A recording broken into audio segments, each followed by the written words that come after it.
Pessoal, vamos ao nosso resumo da lição da semana, finalzinho da história do Evangelho de Marcos e finalzinho da história de Jesus. Conforme a gente vai avançando no livro de Marcos, mais próximo a gente vai chegando dos eventos finais da história de Cristo, e para essa lição dessa semana, nosso foco vai estar no processo da traição e dos últimos 3 dias que antecedem a cruz. Esse é o tema e é o ponto focal da lição dessa semana.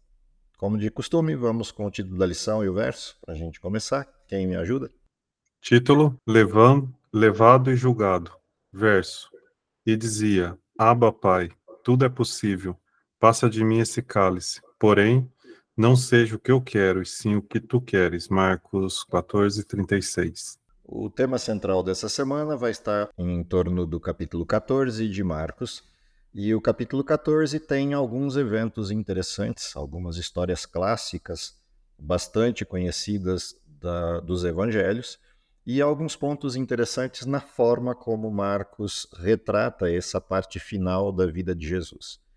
Algo que vem se repetindo há algumas lições, em função da estrutura do livro de Marcos, vocês vão ver na lição dessa semana, que é aquele formato de história em sanduíche, ou seja, aquele processo de você ensanduichar um tema entre duas histórias. E isso vai aparecer de novo na lição dessa semana, no foco do capítulo 14. Se quiser relembrar o que é isso, volta lá na lição 3 e você encontra as explicações todas para essa questão. Qual é o ponto de partida de atenção da lição dessa semana? Primeiro ponto de partida é o foco daquilo que acontece ali entre terça e quarta-feira da semana que marca a crucifixão de Cristo. Ou seja, 3 dias antes da Páscoa, em torno de 3 dias antes da Páscoa, é o tema inicial da lição dessa semana, que está lá em Marcos 14, os versos de 1 até 11. O texto começa com uma alusão a Jesus estando em Betânia. E é interessante que, dentro desse contexto de final da história de Jesus, 2 cidades estão no foco desse fim de história. Uma delas, Jerusalém, por razões óbvias, todo o processo que leva à crucifixão acontece em Jerusalém. Mas Betânia, um vilarejo próximo de Jerusalém, é outra cidade que aparece em cena. E há uma razão central para isso. A cidade de Betânia é a cidade de, entre aspas, descanso de Jesus. Toda vez que Jesus está na região de Jerusalém ou está vivenciando alguma coisa ali próximo dessa região e precisa de um lugar de refúgio onde ele possa literalmente se desligar de tudo, Betânia é esse lugar. A razão para isso, ali estão alguns amigos de Jesus, uma família de amigos de Jesus, formada por 3 irmãos, Lázaro, Maria e Marta. Esse é o lugar, em termos de descanso e em termos de escapar da rotina do dia, é o lugar predileto de Jesus. E é aí que se dá esse momento último da história de Jesus antes de Jerusalém. Se você abrir o capítulo 14 e for olhar os primeiros versos, ele vai introduzir com a questão temporal. 2 dias depois seria celebrada a Páscoa e a festa dos pães sem fermento, ou pães asmos. Os principais sacerdotes e escribas procuravam uma forma de prender Jesus. Nada novo embaixo do céu, esse é o retrato dos momentos finais de Jesus. E diziam, não durante a festa, para que não haja tumulto entre o povo, e quando Jesus estava em Betânia, fazendo uma refeição na casa de Simão o leproso, veio uma mulher trazendo um frasco feito de alabastro com um perfume muito valioso, nardo puro, e quebrando o frasco, derramou o perfume sobre a cabeça de Jesus. Alguns dos que estavam ali ficaram indignados e diziam entre si: para que esse desperdício? Essa história é uma história clássica, a gente conhece dos evangelhos, a unção de Jesus na casa de Simão. Que coisas são interessantes nessa história, no retrato de Marcos? Marcos não vai se preocupar com todos os detalhes da história, como outros evangelhos nesse mesmo relato. Marcos está preocupado com 2 questões e ele deixa essas 2 questões bastante em evidência.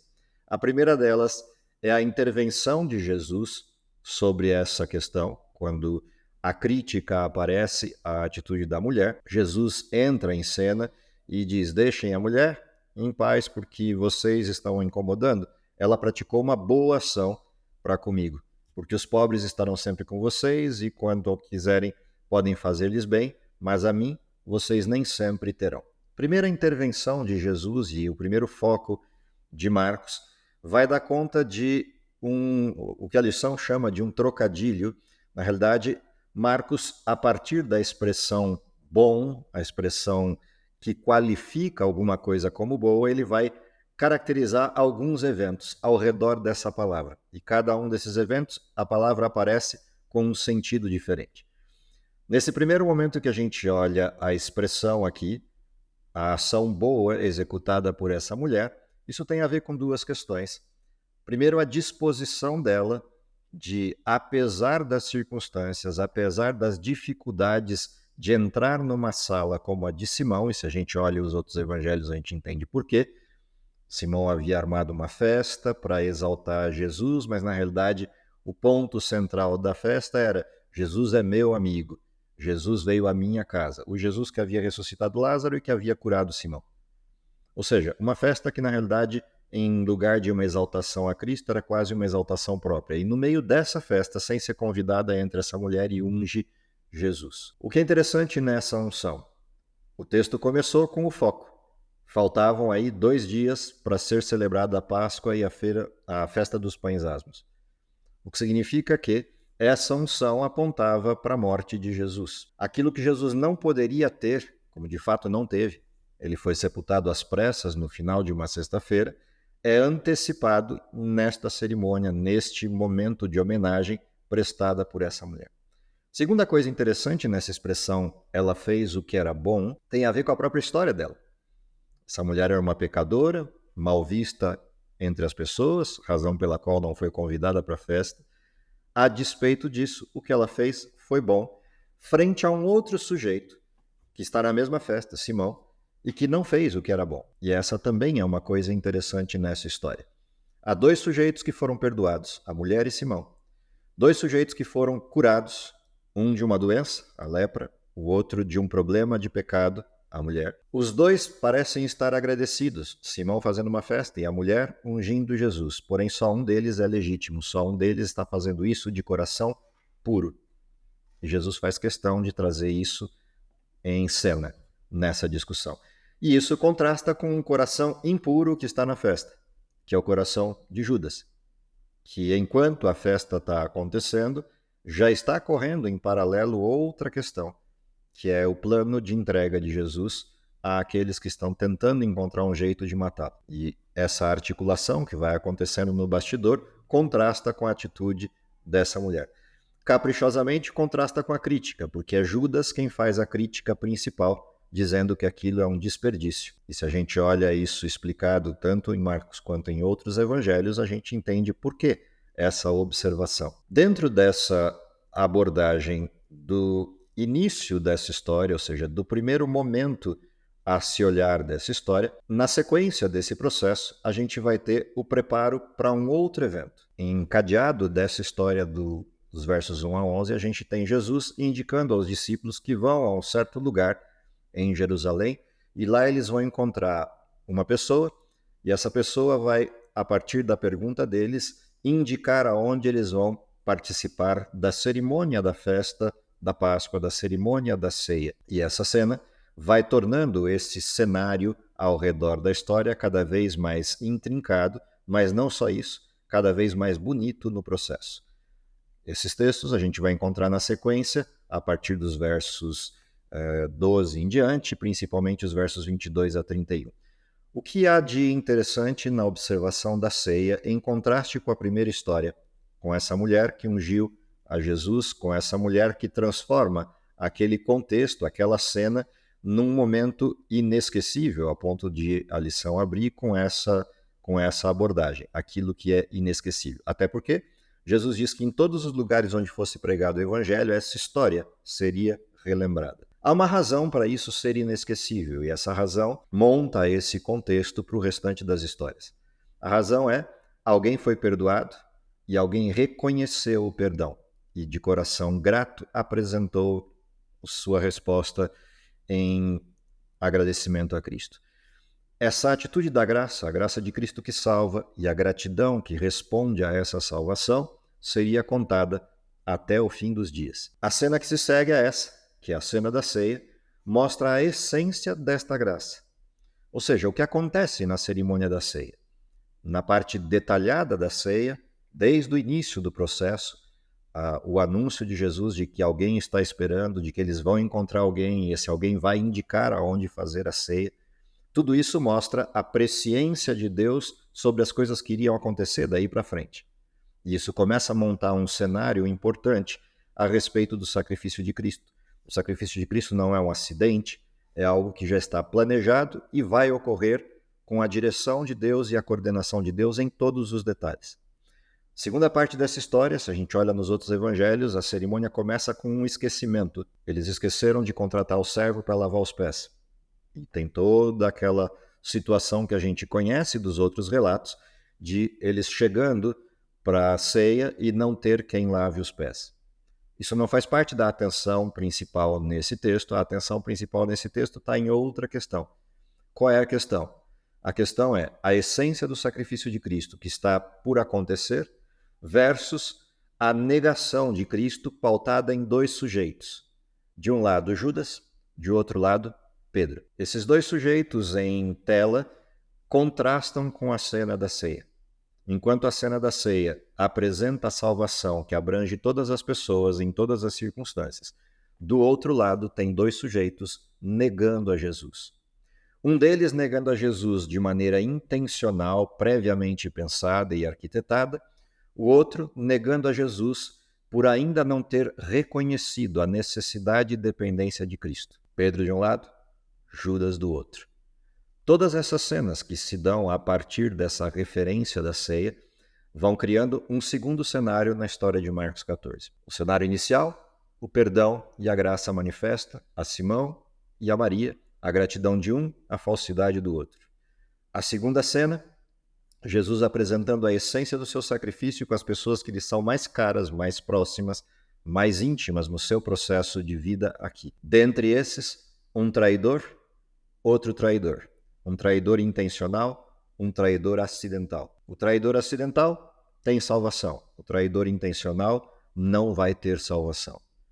Essa cena se aprofunda ao longo das discussões, e a gente vai ver várias delas ao longo do estudo da semana, e esse aprofundar vai levar para uma outra cena, a cena que se segue à ceia. A ceia termina, Judas é, entre aspas, desmascarado, não no sentido explícito, mas o suficiente para ele entender que Cristo percebeu que ele é o traidor.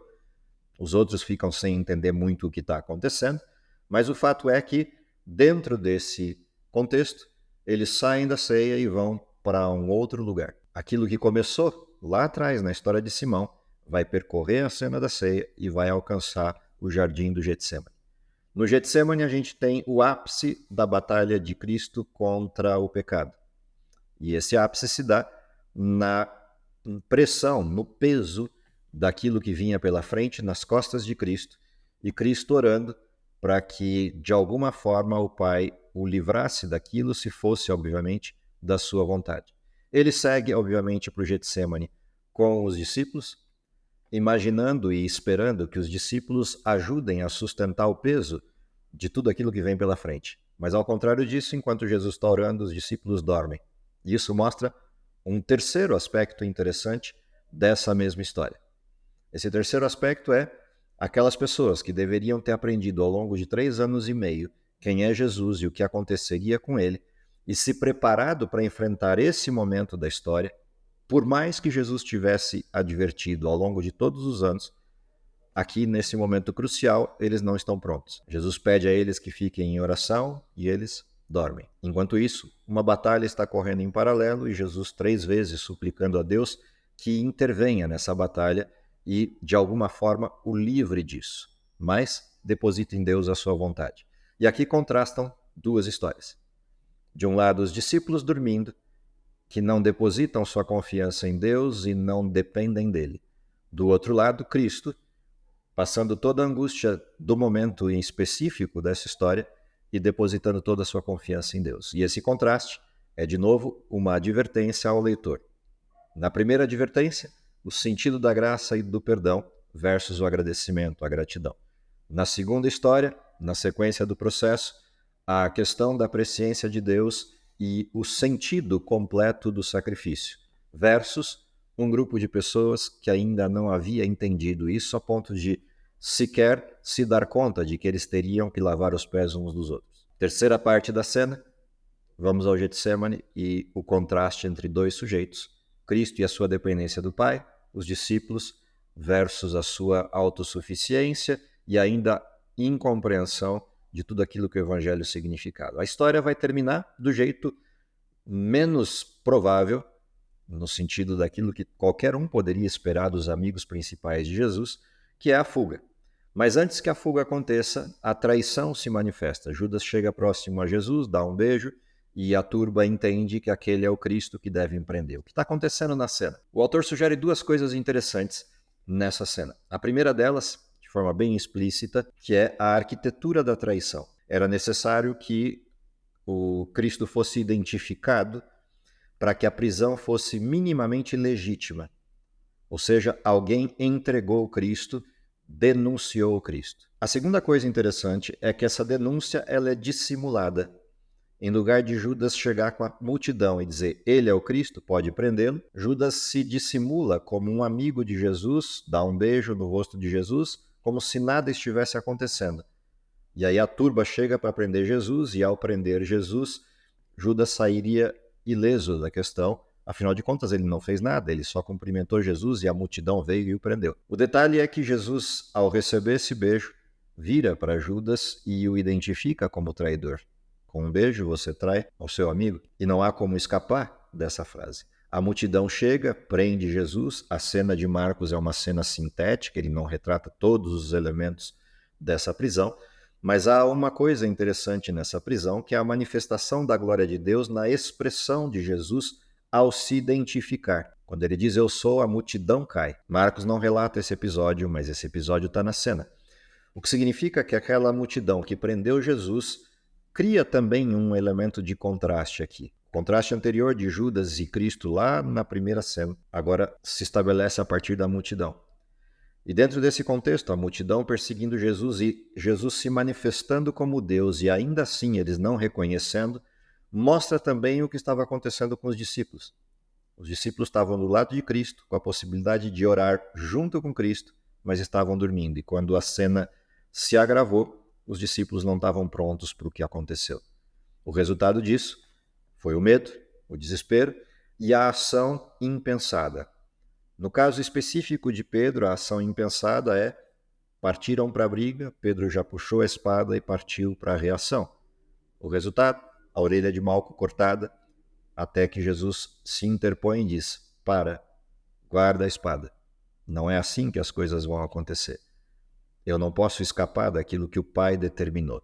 Isso fica em evidência com uma frase de Jesus, quando ele encerra o processo da oração pela terceira vez, e aí acorda os discípulos e diz, chegou a hora. Algo que já tinha acontecido na oração, lá no fim da ceia. Você pode ver isso em João 17, quando Jesus na oração diz, é chegada a minha hora. E aí pede ao Pai que glorifique o Filho, ou seja, que cumpra o sacrifício e mate o Filho. Essa cena, que aparece aqui no texto de Marcos, trazendo como quadro de contraponto os discípulos e a ação de Pedro, mostra dois perfis. Os discípulos ainda não haviam aprendido a depender de Deus e precisavam aprender definitivamente disso, porque senão não estariam aptos à continuidade do Evangelho. Porque do mesmo jeito que Cristo foi perseguido, eles também seriam. Uma outra coisa que aparece na sequência dessa história, depois que Jesus cura a orelha de Malco e voluntariamente segue com eles ao contexto de prisão, o que vai ocorrer daí para frente é que aquilo que havia sido conversado lá na ceia entre Jesus e Pedro, aquela cena de Jesus discutindo com Pedro e dizendo, antes que o galo cante, você vai me trair, e vai me negar 3 vezes, e Pedro não entende o que aquilo significa. Pedro havia questionado Jesus, porque Jesus está falando de morte o tempo todo e Jesus repreende a Pedro. Aqui nesse momento em que Jesus é levado para ser julgado, começa uma segunda história acontecendo dessa mesma cena, que é a fuga deles. Todos os discípulos fugiram, não ficou ninguém, nem mesmo João, que era o mais próximo de Jesus, ficou ali. E aparece aqui uma cena inusitada, que deu título à lição de quarta-feira dessa semana, que é Deixando Tudo para Fugir de Jesus. E o autor sugere, de uma forma bastante interessante, esse título, porque em contraste com o que estava no início do Evangelho, que era os discípulos deixaram tudo para seguir Jesus, agora deixaram tudo para fugir dele. E essa expressão se dá por um garoto que está na cena, e só Marcos relata essa cena. Um garoto que está na cena, aparentemente veio para o contexto de seguir Jesus com uma vestimenta inadequada. Sugere o texto um lençol. E aí quando a multidão chega para prender Jesus e começa todo mundo a fugir de medo de ser preso junto, ele também vai fugir. Só que alguém tenta segurá-lo, ele larga o lençol que o cobria e foge nu, bosque adentro, sentido Jerusalém ou qualquer outro lugar. Essa cena curiosa e esquisita de Marcos relatar cria aqui um episódio também interessante de observar, que é exatamente o que o autor sugere para a gente nessa semana, que é o fato de que alguém deixou todas as coisas não para seguir Jesus, mas deixou tudo para fugir dele. Ou seja, deixou tudo o que importava para fugir dele, sem perceber a vergonha que passaria ao fugir. E essa cena de fugir nu, essa cena de deixar tudo e fugir, cria aquilo que a gente chamaria do modelo mais imbecil que o ser humano pudesse de escolha dentro de um contexto de salvação. Você ter tudo na sua mão disponível para ser salvo e abrir mão disso, por nada. Ou seja, abrir mão disso e sair nu. A lição vai fechar com uma última questão, que fecha todas essas histórias numa pergunta, e a pergunta é: quem é você? E essa pergunta, de novo, abre dois sujeitos em contraste. A pergunta feita a Cristo, quem é você? E a pergunta feita a Pedro, quem é você? De um lado, Cristo está sendo julgado e os sacerdotes buscam uma forma de poder acusá-lo para a pena capital. E a melhor forma disso seria conseguir de Jesus um depoimento que fosse caracterizado como blasfêmia. A insistência em perguntar a Jesus quem ele era, o que havia dito e tentar confirmar algumas das falas ou criadas por eles ou arquitetadas nos processos de acusação, ou falas que Jesus disse, mas fora de contexto. E Jesus permanece silente, até que ele é interpelado pelo sumo sacerdote em juramento. E então, nesse momento, Jesus afirma quem ele é e declara de forma explícita que ele é de fato o Cristo, o Filho de Deus. Ainda que isso tenha sido motivado por uma arquitetura falsa no processo da pergunta. Do outro lado, tem alguém sendo questionado se pertence a Jesus e se segue a Jesus. E por 3 vezes, esse sujeito nega Jesus. Na primeira e segunda vez, ele nega Jesus, inclusive com alguma bronca com quem está conversando. Na terceira vez, para não parecer com Jesus, ele começa a falar toda sorte de palavras, impropérios, palavrões típicos de um pescador, porque a sua linguagem em 3 anos e meio já havia modificado, o seu jeito de falar já não era o mesmo, sua forma de viver já não era a mesma, a ponto de as pessoas perceberem que ele tinha alguma relação com Cristo. Para não parecer com Jesus, ele abre mão de tudo isso, ou seja, o garoto nu correndo lá no Getsemane é agora Pedro se despojando de tudo aquilo que o vestiu ao longo de um processo de desenvolvimento de 3 anos e meio, abre mão de tudo isso para se parecer com a turba que queria a morte de Jesus. O problema é que quando ele está no meio dessa tentativa de mudança de personalidade e de perfil, o galo canta e ele se dá conta do que aconteceu. Quando o galo canta e cai a ficha de que ele negou Jesus por 3 vezes, ele se lembra da cena. Ele se lembra da ceia, se lembra do que Jesus falou. Um detalhe interessante nessa história, se a gente olhar o relato do Desejado de Todas as Nações, desse episódio em específico, no exato momento em que o galo canta e Pedro está negando a 3ª vez Jesus, e ele cai a ficha de que fez isso, ele olha para Cristo. E quando olha para Cristo, Cristo está olhando para ele. E os dois olhares se cruzam. E nesse exato momento uma mão desce e esbofeteia Jesus. E Pedro vê a cena. Não suporta a cena e sai correndo dali, sem direção, desesperado e chorando. E quando ele se dá conta, ele está dentro do Getsemane, no mesmo lugar em que Jesus havia lutado na noite anterior e eles dormido. E ali, naquele mesmo lugar onde Jesus suou sangue, Pedro se converte. Pedro se torna dependente de Cristo. Isso fecha a cena. fecha o pacote dessas histórias. Ou seja, todas essas histórias alinhadas mostram paradoxos, situações contraditórias, situações de oposição entre fé e a falta de fé, entre o perdão e a graça, e a estrutura da gratidão versus a estrutura da falsidade da gratidão. Esses elementos que vão sendo contrastados em toda a estrutura do capítulo 14 são advertências.